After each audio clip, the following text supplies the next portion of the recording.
자, 저희가 오늘 코로나19와 관련해서 첫 번째로 대화를 나눌 주제, 이제 저희가 하단에 등장할 겁니다. 함께 한번 봐주시죠. 바로 이겁니다.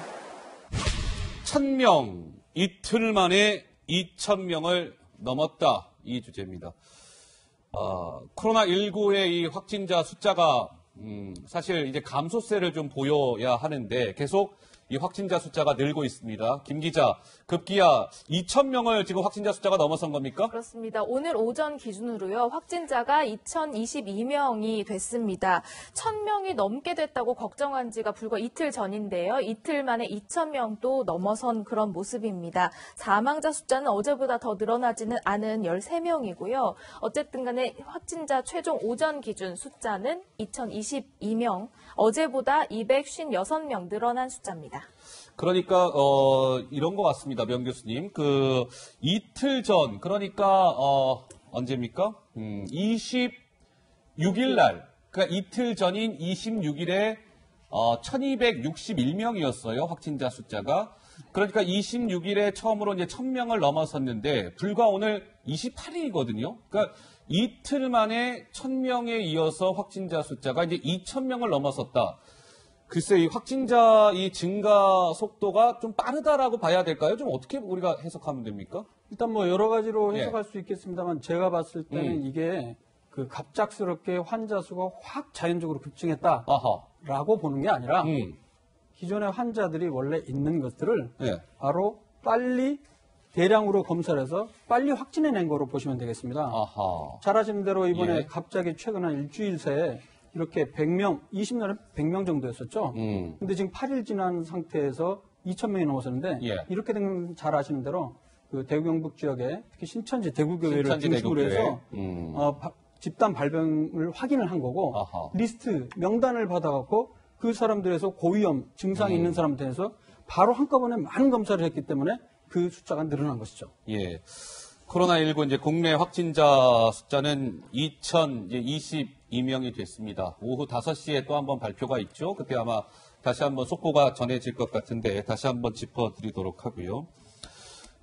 지금 이제 코로나19와 관련된 국내 사망자 숫자는 13명입니다. 13명인데 김 기자, 어제 이제 한 분이 코로나19로 사망을 했는데 굉장히 좀 안타깝다고 해야 되겠죠? 어떤 사연이 있었죠? 네, 어제는 신천지 교인으로 이제 확진 판정을 받은 뒤에 병상이 없어서 자택에서 대기하다가 숨진 그 사례가 이제 확인이 됐습니다. 74살 A씨인데요. 이 사연이 알려지면서 병상 부족 문제가 굉장히 큰 문제점으로 떠오르고 있습니다. 대구광역시장의 목소리 준비되어 있습니다.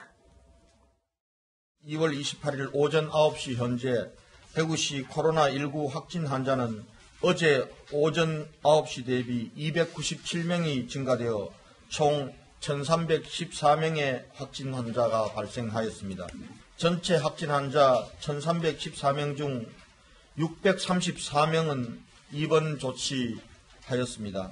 아직 자가에 입원 대기 중인 환자도 680명입니다. 대구 지역에서 신천지 신도 이제 전수조사 등으로 확진자가 급증하고 있는데 그에 비해서 병상이 굉장히 부족하다 이런 얘기입니다. 대구 시내 전체 확진자가 1,314명인데요. 이 중에 입원할 수 있었던 환자는 634명이지만 병상이 없어서 집에서 대기하고 있는 환자 또한 수백 명입니다. 680명으로 오늘 오전 기준으로 확인되고 있습니다. 그러니까 어제 그 사망하신 분이 병상이 없어서 일종의 이제 집에서 대기하다가 사망을 했다는 건데 지금 이제 대구 전체 확진자가 1,314명인데 입원을 해서 치료를 받고 있는 사람보다 지금 병상이 없어서 집에서 지금 그 순서를 기다리는 대기하고 있는 확진자 숫자가 634명 대 680명이니까 대기하고 있는 확진자가 더 많다? 글쎄요, 이거 좀 어떻게 봐야 됩니까, 명 교수님? 네, 이 부분을 보면 굉장히 좀 이상하다고 생각할지 모르겠지만 저는 이제 임상 의사로서 봤을 의사로서 때 이 부분은 오히려 1,300명이 전체 확진자가 있으면요. 중국의 데이터를 보면 그중에 약 80% 정도는 경증입니다. 경증이란 말은 현재 그냥 감기 증상이랑 큰 차이가 없습니다. 그래서 열도 뭐 약간 정도 나고 기침 약간 하는 정도, 이 정도 수준이란 말이죠. 실제 중국에서도 이 80%에 해당하는 경증 환자 중에 사망자는 한 건도 없었고요. 그거보다 좀 심한 경우에는 좀 좀 숨이 차거나 고열이 있거나 여러 가지 증상이 있는 중환 환자가 약 15% 정도가 됩니다. 어허. 이런 15%의 중환 환자에 있어서도 사망자가 한 건도 없었습니다. 중국 경우에. 그럼 어디서 사망자가 발생했냐? 나머지 5%의 아주 위중한 환자들. 위중한 환자. 예. 그래서 제가 봤을 때는 지금 대구에서 경북도 1,300명이 있다면 입원이 반이 됐는데 일반적으로 봤을 때는 저렇게 반이 입원할 정도의 수준은 아니라고 저는 개인적으로 생각을 해요. 왜냐하면 1,300명 중에 80%는 그냥 자가 격리하면서 지켜봐도 됩니다. 일반적으로 80% 정도는. 경증 환자들. 그렇죠. 근데 중요한 건 나머지 15%, 5%에 해당하는 입원이 필요한 중증 환자들. 중증 환자와 중증 위중한 환자를 환자. 찾아내는 게 굉장히 맞습니다. 중요하겠네요. 그래서 제가 봤을 때는 지금 1,300명 중에서 빨리 중증도를 평가를 잘 해서 이 중에서 입원이 꼭 필요한 환자.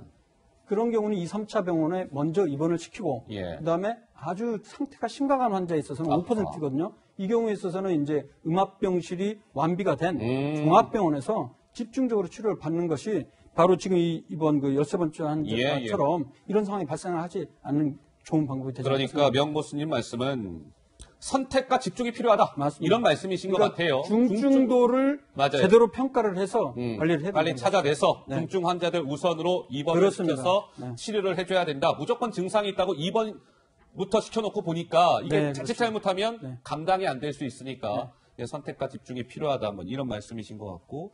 그래서 지금은 좀 이런 얘기도 좀 나오고 있더라고요. 김우주 외 감염내과 교수는 이런 좀 나름의 아이디어를 제시했습니다. 대형 컨벤션, 대구 엑스포, 대형 컨벤션 센터 등에 1,000병상 규모의 임시 병원도 만들 준비를 하고 있어야 된다. 뭐 이런 이제 전문가들의 이제 뭐랄까 아이디어 이런 것들도 지금 제시가 되고 있습니다. 네, 제가 생각해도 이 아이디어가 굉장히 좋은 게 좋은 아이디어니까? 제가 80%는 경증이기 때문에 자가 격리를 할 수 있다고 그랬지만은 근데 좀 많이 불안하지 않습니까 지금 사망자가 나온다는 이야기들이 있기 때문에 그래서 이 경증 환자분들을 좀 중심으로 해서는 임시병원을 만들어서 거기서 일정 기간 동안 우리가 의료진들이 관찰해 주는 것도 좋은 방법이 되겠습니다. 예, 알겠습니다. 그런데 그러면 이 부분은 좀 어떨까요? 김 기자, 지금 대구에서 왜 지금 의료 활동을 펼치고 있는 의료진들 정말 뭐 사투를 벌이고 있는데 현장 의료진들에게 방호복 대신에 뭐 가운을 입으라 이런 뭐 좀 그 당부가 있었다는데 이건 무슨 얘기입니까? 지난 25일에요. 중앙방역대책본부에서 이제 지자체에게 공문을 보냈다고 합니다. 현장 의료진들에게 최근 보호구 소요량이 증가하고 있으니 격리 공간에서 검체를 채취할 때 전신 방호복이 아니라 이제 가운 사용을 권장한다라는 내용의 공문을 발송했는데 이게 현장 의료진들 사이에서는 이거 직접 안 해봐서 모르는 얘기, 그러니까 저런 얘기가 나오는 겁니다. 볼멘 소리가 나왔다고 합니다. 이 가운이 뭔지 저희가 좀 방송 전에 찾아봤더니요. 전신을 다 이제 감싸는 방역복이 아닌 의사 지금 권장한다는 그 가운은 등 쪽이 조금 이렇게 파여 있는, 등 쪽이 오픈되어 있는 가운이라고 해요. 지금 왼편에 보시는 게 이제 지자체에 공문을 보내서 권장한 그 가운인데요. 지금 앞부분은 다 막혀 있지만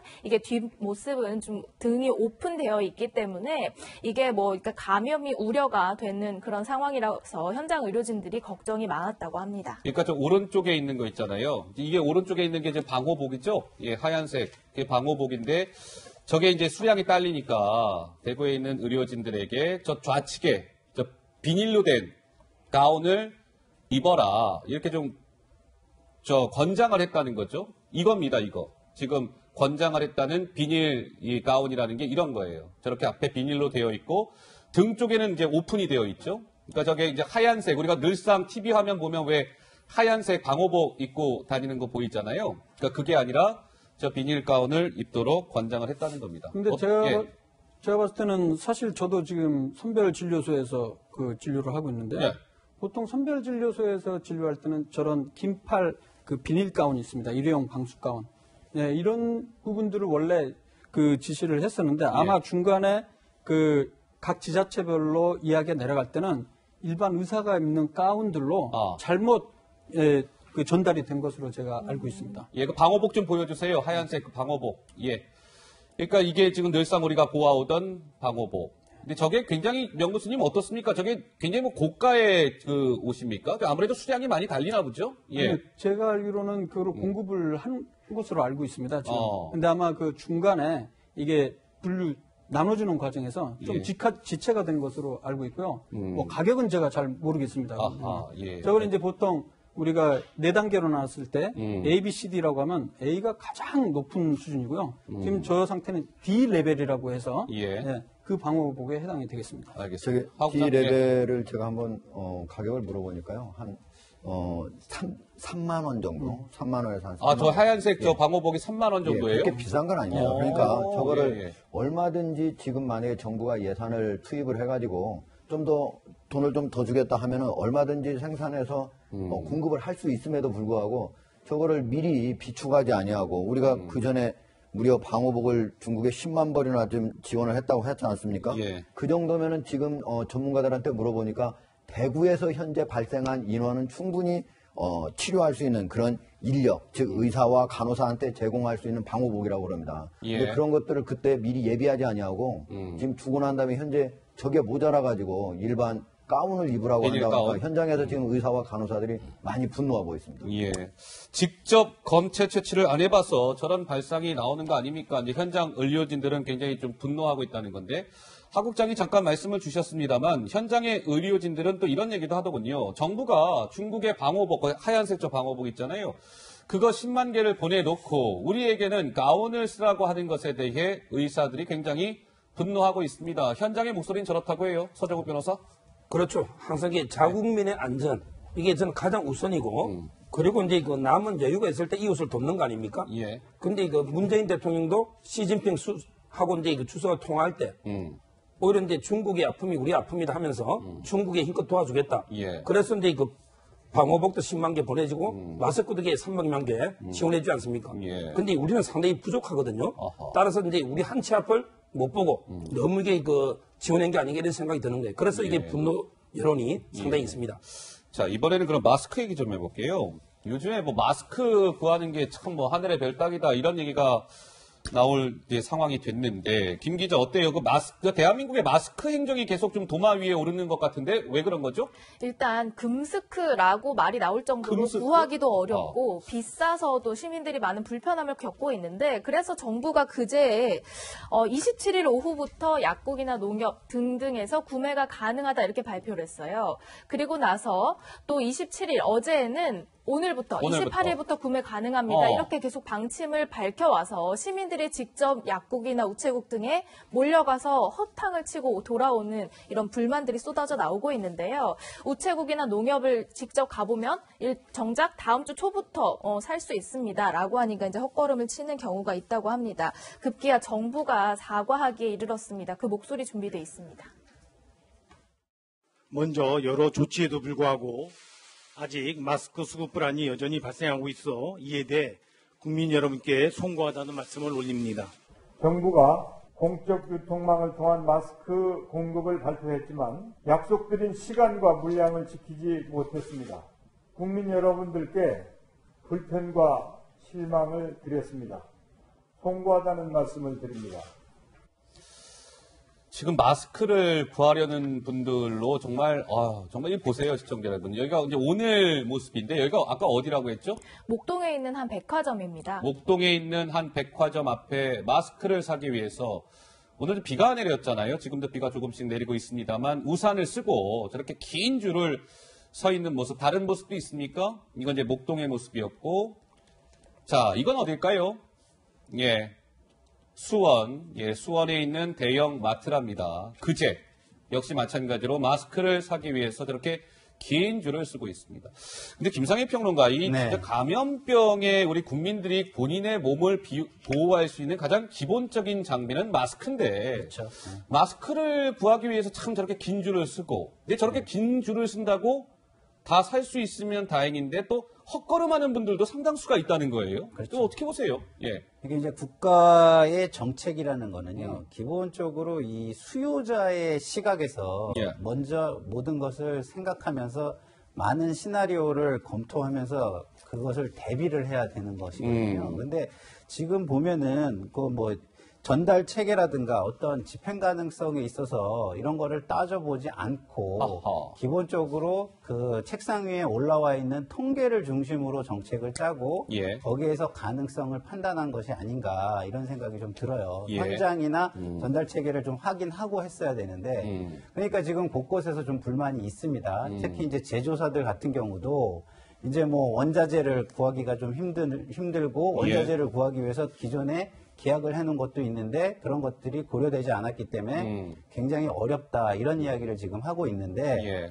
지금 그런 그 국가의 각 부처들이 전문성을 가진 각 부처들이 다 있어요. 그러니까 여기가 총체적으로 모여가지고 함께 의논을 해서 정책을 짤 때 각자 전문성을 가지고 예상을 해서 해야 되거든요. 예. 예를 들어서 원자재가 부족하다. 그럼 이거 전문이 어디냐면 조달청이 그 원자재를 비축을 해가지고 그게 부족하지 않는 방안을 짜내고 이런 식으로 각 그 기관마다 자기 전문성에 맞는 대비를 해야 이것이 이제 이런 오류가 안 나는 것이죠. 그래서 지금 초기고 첫 번째 이제 사과이다 보니까 뭐 국민들이 그럼 다음에 잘 해줬으면 좋겠다 이런 바람을 가질 것이고요. 이것이 계속 이어져서는 안 되겠다 이런 생각이 듭니다. 자, 이 마스크 먼저 구하기가 워낙 어렵다 보니 시민들은 이러한 뭐 불만의 목소리를 좀 터뜨리고 있습니다. 잠깐 그 목소리 듣고 오시죠. 우리는 알지도 못하는데 뉴스가 먼저 나온 거야. 그 뉴스를 보고 전부 손님들인데 다 헛땅 치고 가는 거예요. 59년에 지하철에서 들고자 가져왔어요. 저도 없어서. 아니 해도 연락을 쓰니까 갖다 줘야 못 살고 엄청 와요. 나도 이제 뉴스 듣고 뭐 어느 죽을 줄 알았나. 25시에서 이거 사가지고 왔거든요. 약국도 없고 아무도 살 수가 없어. 그거를 참 일회용인데 햇빛에다 말려가지고 이틀 3일까지 쓰고 다니고 그랬어요. 계속 썩은 기분도 들고 그래서 매스컴에서 나오는 거는 분명히 풀어준다 그랬는데 당장 급한 사람들한테는 뭐 와 닿지도 않고. 근데 저는 하정대 국장께 이렇게 한번 질문을 드려볼까요? 우리 정부가 어쨌든 이 코로나19를 막기 위해서 정말 최선을 다하고 있는 거 맞습니다. 그러나 좀 이렇게 한번 여쭤보면 어떨까 싶은데 아까 병상이 부족하다는 부분도 그렇고 마스크의 수량이 달린다는 것도 그렇고 정부의 이 어떤 방역 대책이라는 것은 그때그때 뭐 확진자가 예를 들면 늘 때 그때그때 그거 숫자를 쫓아갈 것이 아니라 조금 더 큰 그림을 봐야 되지 않을까요? 조금 더 향후에 있을 어떻게 보면 최악의 상황에 대비한 정부의 대책들이 좀 나오면 우리 국민들도 조금 더 안심할 수 있지 않을까 이런 생각을 잠시 해봤는데 어떻게 생각하세요? 예, 그렇습니다. 그게 바로 이제 방역 전문가들이 계속적으로 지적하고 있는 문제인데요. 적어도 정부가 계속적으로 지금 매일 발표하는 거는 오늘 환자가 몇 명이 발생했다. 이것만 이렇게 하고 얘기를 끝내는데 앞으로 어떻게 환자의 발생 추이가 변화할 것인가. 가장 낙관적으로 볼 때는 어떻게 되고 가장 최악의 상태에서는 어떻게 될 것인가. 그것이 일주일 아니면 보름, 한 달 뒤에는 어떻게 변할 것인가. 그거에 따라서 가장 최악을 상정하고 미리 대비를 해야 되는 것이죠. 마스크도 마찬가지고 병상도 마찬가지고 또 방호복도 마찬가지입니다. 근데 이런 것들에 대해서 지금 정부가 단 한 번도 미리 예상하고 하질 않습니다. 심지어 여기서 전문가들이 와가지고 좀 더 최악의 상태를 가지고 얘기를 하면 왜 그런 식으로 얘기를 하느냐? 왜 그렇게 가장 안 좋은 상태만 상정해서 얘기를 하느냐? 정부를 비난하려고 하는 거 아니냐? 이런 식으로 얘기를 하기 때문에 심지어 전문가들도 말 자체가 상당히 조심스럽게 지금 된 상태입니다. 그렇기 때문에 지금 가장 중요한 거는 정부가 적어도 1개월, 2개월 뒤에는 이 과연 어떻게 추이가 변할 것인지, 최악의 상황은 무엇인지, 그 상태에서 마스크는 얼마나 필요한 건지, 병상은 얼마나 필요한지. 그래서 우리가 지정 전담병원은 몇 개를 과연 며칠 후에는 몇 개를 지정하고, 며칠 뒤에는 몇 개를 더 해가지고 과연 수용을 할 것인지, 이런 것들을 얘기해야 되는데, 그런 걸 안 하니까 지금 상황이 어떻게 변했습니까? 마스크만 하더라도 보름 전에는 우리가 다 중국에 보내줄 수 있는 상황이었습니다. 많이 보내줬습니다. 이제는 중국에서 오히려 우리한테 보내주겠다고 하는 상황이 됐어요. 예, 알겠습니다. 저는 근데 그 마스크 그 혼란 보면서요. 한마디로 이게 총체적 정부의 무능이 생산, 그 다음에 유통, 그리고 이제 판매 있잖아요. 모든 단계에 총체적 문제가 있다 봐요. 그래요? 왜냐하면 이게 생산은 오히려 줄고 있어요. 뭐냐면 이게 그 원재료 값이나 인건비가 오르고 있는데 적정기 마진이 보장 안 되면 업자에게 문을 닫아버린단 말이에요. 예. 이런 게 생산도 문제가 있고 또 이게 유통 과정의 매점 매석이라든지 저는 중국의 수출 10%로 제한한 게 너무 게 만시지탄이고요. 그리고 이게 판매 부분에도 혼선이 있고 따라서 이번에 어떻게 되든 저는 이게 교훈을 삼아야 돼요. 다음에 이게 또 어떤 곤란이 있을지 모르니까 생산부터 유통 판매까지 총체적으로 이 점검이 필요하다 봅니다. 예, 하국장. 이제 마스크 관련해서 하나만 좀 말씀드리고 싶은 게 왜 이렇게 마스크가 시중에 풀리지 않고 있느냐. 왜 이렇게 부족할까? 약국에 제가 물어봤더니 보름째 마스크를 전혀 배달받지 못하고 있다고 그러거든요. 보름째? 예. 그래서 왜 그런가 보니까요. 지금 대부분이 우리 초기에 이렇게 많이 마스크가 필요할 거라고 생각을 못했습니다. 우리가 마스크를 생산하는 업체가 123개인데요. 지금은 늘어서 140개입니다. 그리고 원래 생산 능력이 매일 500만 개 정도 됐는데 정부가 독려하니까 1200만 개까지 할 수 있다고 그랬습니다. 실제로는 지금 한 1000만 개 정도씩 생산이 되고 있습니다. 그런데 왜 밖으로 나오지 못하느냐? 어디 가는 거예요? 다? 대부분 지금 초기에 중국이 많이 필요로 하니까 중국에 모두 한 달, 두 달치를 미리 예약을 해놨습니다. 미리 선납금을 받았기 때문에 안 주게 되면은 어떻게 돼요? 위약금을 물어야 됩니다. 적어도 지금 이 상태에서 지금 이 마스크가 풀리게 하려면 정부가 위약금을 대신 물어주겠다. 대신 이거를 그냥 시장에 내놔라. 하지 않는 한 이게 나오기 상당히 어렵게 되어 있는 상태입니다. 정부가 이 기업들의 그런 어려움에 귀를 기울여야 할 텐입니다. 예, 김상희 평론가. 그 위기의 상황에서는 가장 무서운 게 예측 가능성이 사라지는 겁니다. 그래서 정부가 자꾸 실수를 하면 국민들은 계속해서 그거에 대한 정보를 의심하게 되고 그러면은 만인이 만인에 대한 의심을 낳게 될 수도 있는 것이거든요. 그래서 지금 어쨌든 우리는 정부 보고 잘하라고 비판을 해야 되는 건 맞지만 그것이 비판을 위한 비판보다는 정부가 어떻게 하면 좀 더 잘할 수 있는 건지 그 정보를 제공하는 쪽에 그리고 그 앞으로는 어떤 부분을 좀 더 해달라는 그 바람을 이야기하는 쪽에 비판이 좀 이루어져야 된다라는 생각이 좀 들고요. 그런 의미에서 아까도 앵커께서 잘 말씀을 해주셨듯이 정부가 위에서 이렇게 총체적으로 전체를 다 볼 수 있으니까 하나하나에만 보지 말고 지금 우리는 이제 비판하는 입장이니까 하나하나를 가지고 비판하잖아요. 근데 하나하나 비판을 들었다고 해서 거기에 다 매몰이 돼서는 안 돼요. 전체를 보면서 정말 수요자 입장에서 우리가 그 범죄 프로파일러들이 뭐 이야기하는 거 있잖아요. 범죄자의 시각으로 봐야 된다. 그런 것처럼 정책을 집행하는 사람, 정책 고객, 수요자의 시각에서 뭐가 필요할지를 각 부처별로 다 그러면 당신들의 전문 영역에서는 뭐가 필요할 거라고 예상하느냐 이런 걸 모아서 대책을 세워야 한다. 이 점을 다시 한번 좀 상기하셨으면 좋겠다 이렇게 말씀드립니다. 명 교수 하실 말씀 있으세요? 네, 그 마스크와 관련해서는 사실 뭐 잘 아시는 대로 미국 같은 경우에는 현재 그 미국 질병통제예방센터에서는 이 코로나19와 관련한 거에 대해서 마스크를 굳이 쓸 필요는 없다고 얘기를 하고 있습니다. 그래요? 네, 지금 홈페이지 들어가면 어떻게 나와 있냐면요. 직장 바깥에서 생활을 할 때는 반드시 사용할 필요는 없다. 이렇게 되어 있습니다. 대신에 이제 사람이 많이 모인 공간에서는 좀 그 쓰는 게 도움이 될 수 있습니다. 그 이유 중에 하나는 이번에 코로나19 같은 경우에는 뭐 공기를 통해서 에어로졸 감염이 되는 것이 아니고 에어로졸 감염 같으면 이제 대표적인 게 홍역이나 아니면 결핵 이런 질환이거든요. 근데 이거는 바로 아주 가까운 사람들끼리 밀접 접촉을 통해서 장시간 동안 이 튀는 비말을 통해서 감염되는 것이기 때문에 우리가 마스크 필요합니다. 필요하지만은 그 부분에 대해서 너무 그렇게 혼자 사람들 없는데도 길거리 다닐 때도 굳이 마스크를 쓰거나 굳이 그럴 필요는 없다고 저는 생각합니다. 그러니까 이런 부분도 사실은 정부가 정확하게 정리를 해줘야 되는 거예요. 왜냐하면 아까도 얘기했지만 그 정보가 부족한 사람들은 이런 거 하나하나도 전부 다 두려워하고 앞에 무엇이 발생할지를 몰라서 그거를 어떻게 대비해야 될지 그거 의심을 하는 거거든요. 그렇기 때문에 지금 우리 그 명 교수님 말씀처럼 그런 게 있다면 정부가 정확하게 어디까지는 가능하고 어디까지는 불가능하니까 어떨 때는 좀 쓰고 어떨 때는 좀 하지 마라 이런 그 기준을 좀 더 밝혀줘야 한다 생각합니다. 근데 정부에서는 이제 그 공식적으로는 마스크를 쓰라고 돼 있습니다 현재는. 그 이유는 사실 미국이랑 우리랑 똑같을 수는 없거든요 환경이. 우리나라 같은 경우는 밀집된 이 대중공간을 대중교통 이용하는 경우도 많기 때문에. 가능하면 사람 많은 데서는 쓰는 게 좀 도움이 되겠습니다. 알겠습니다. 제가 다시 한번 좀 정리할게요. 그러니까 저희가 보세요, 시청자 여러분. 이제 마스크 얘기를 본의 아니게 이렇게 길게 말씀을 나누게 됐습니다. 그렇죠? 그런 것이고. 중요한 것은 이거예요. 대한민국 정부도 우리 국민들 이 코로나19 감염 좀 막으려고 얼마나 지금 고군분투 정말 정부의 역량을 총동원 최선을 다하고 있습니다. 그건 분명한 사실이에요. 그렇죠? 그러나 조금 더 잘해줬으면 하는 그런 바람들인 거잖아요.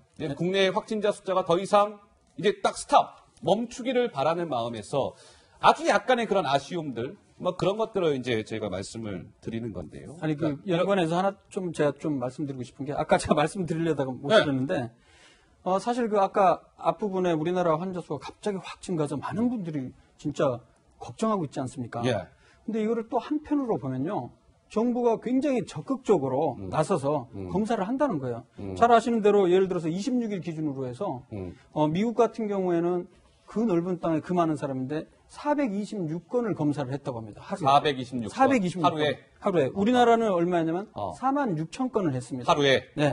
그리고 그 이제 일본 같은 경우에도 1846건 했고요. 우리 주변 이제 대만이나 몇 군데 나라에서도 1000건 정도 한 사례가 있지만 전 세계적으로 우리나라처럼 이렇게 많이 검사하는 나라가 없습니다. 물론 이렇게 된 배경에는 잘 아시는 대로 정부에서도 전혀 예측을 못했던 게 그동안은 그 확진자 수가 31번 이전까지는 환자까지는 별로 없었는데 전혀 예측지 못한 거에서 집단 종교 시설 그리고 집단 종교에서 갑작스럽게 나타난 거거든요. 근데 그 부분에 대해서 어느 나라도 우리나라처럼 이렇게 많은 검사를 한꺼번에 하면서 투명하게 이 확진자 수를 공개하는 나라가 없습니다. 잘 아시는 대로 옆 나라 그 일본 같은 경우에는 아시지 않습니까? 약간 이게 검사를 하는 건지 안 하는 건지 의심이 들 정도로 그런 부분이 있다는 것이죠. 그런 거에 비하면 지금 정부에서 최선을 다해서 저는 하고 있다고 생각합니다. 맞습니다. 최선을 다해서 지금 코로나19에 좀 매진을 하고 있죠.